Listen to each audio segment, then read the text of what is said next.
Imagine a world with no Starbucks, no YouTube, and no eBay. That is truly a post-apocalyptic society. Join me today as we go into the minds of 80s creators of media and their vision of a bleak future in a post-apocalyptic society in many different scenarios. We're going to get into this coming up.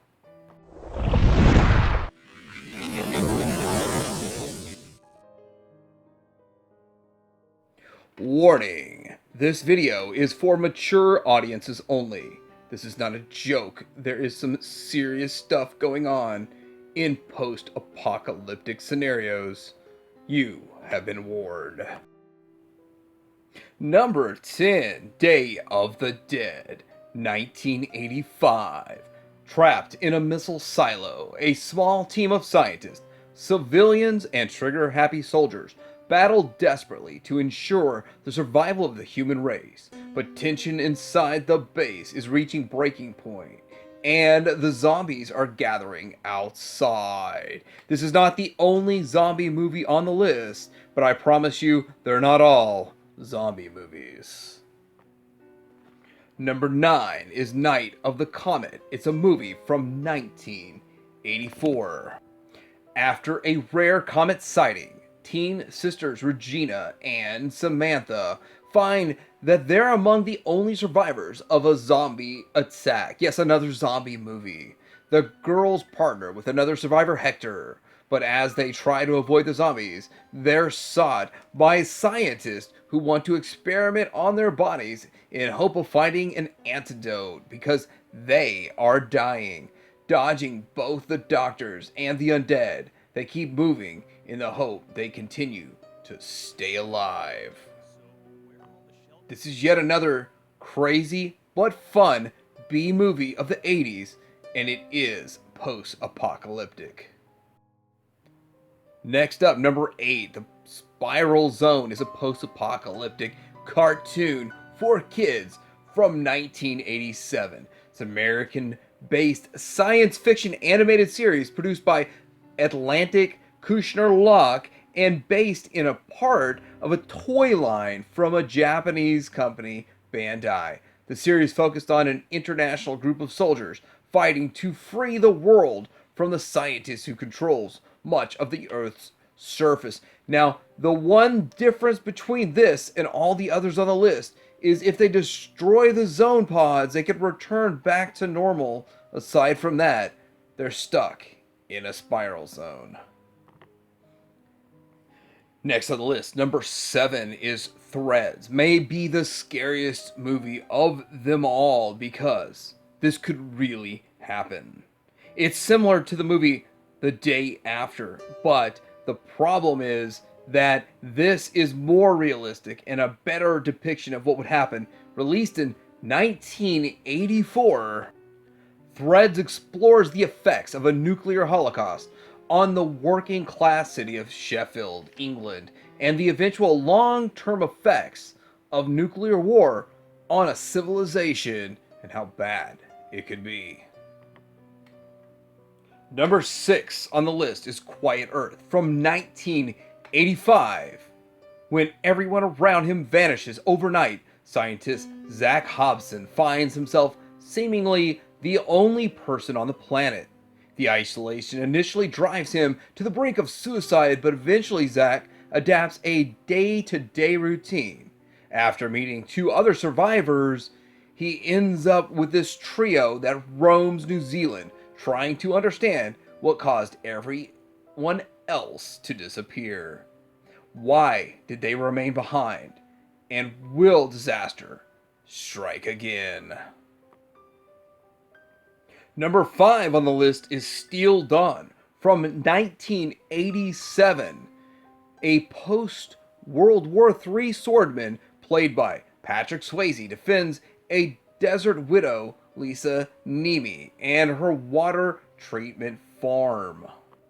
This warrior wandering the desert comes upon this group of settlers, and they are about to be murdered by a murderous gang that's after their water control. This feels like Conan, but with Patrick Swayze and in a post-apocalyptic time frame, not early days. Number 4 on the list is Aftermath from 1982.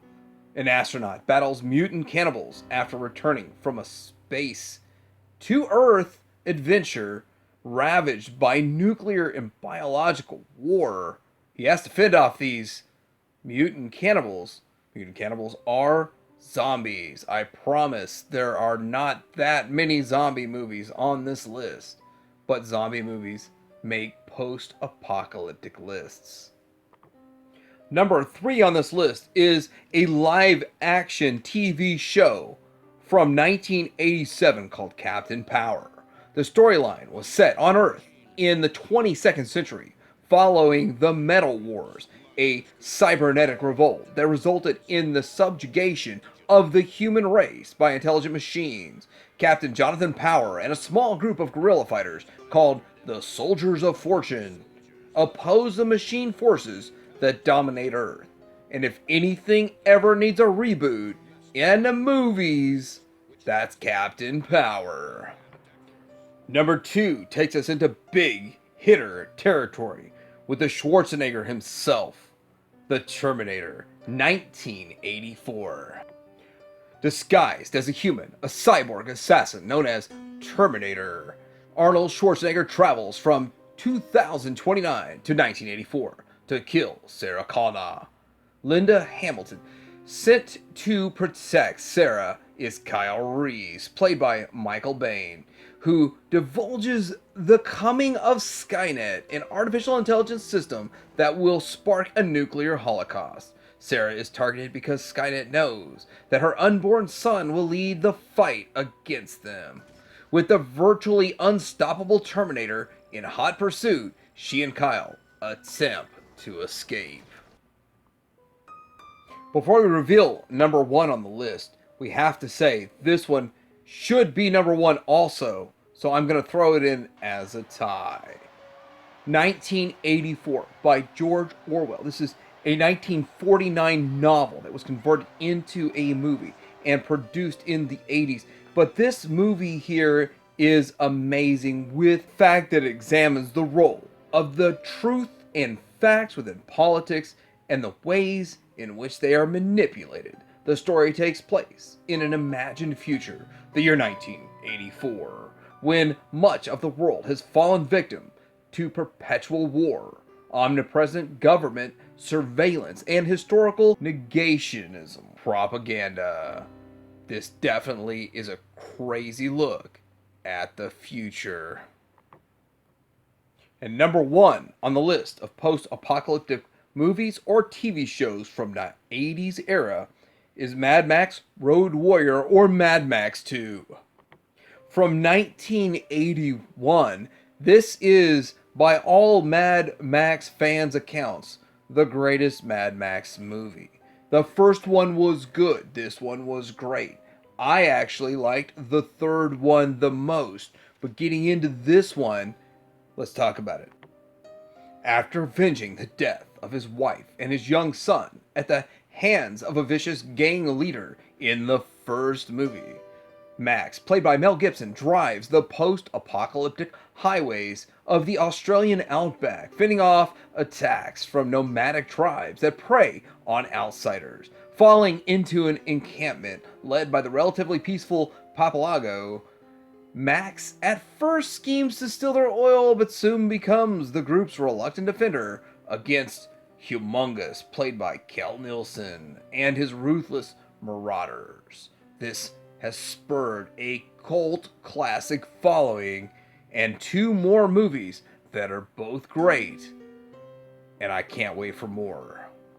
Let me know what you think about this list of post-apocalyptic movies. Hopefully this helps you get over your Wednesday hump day. Hopefully your Wednesday is not an apocalypse. Let me know what you think in the comments below. Like and subscribe, and Titanium Hanger out. I'll be back.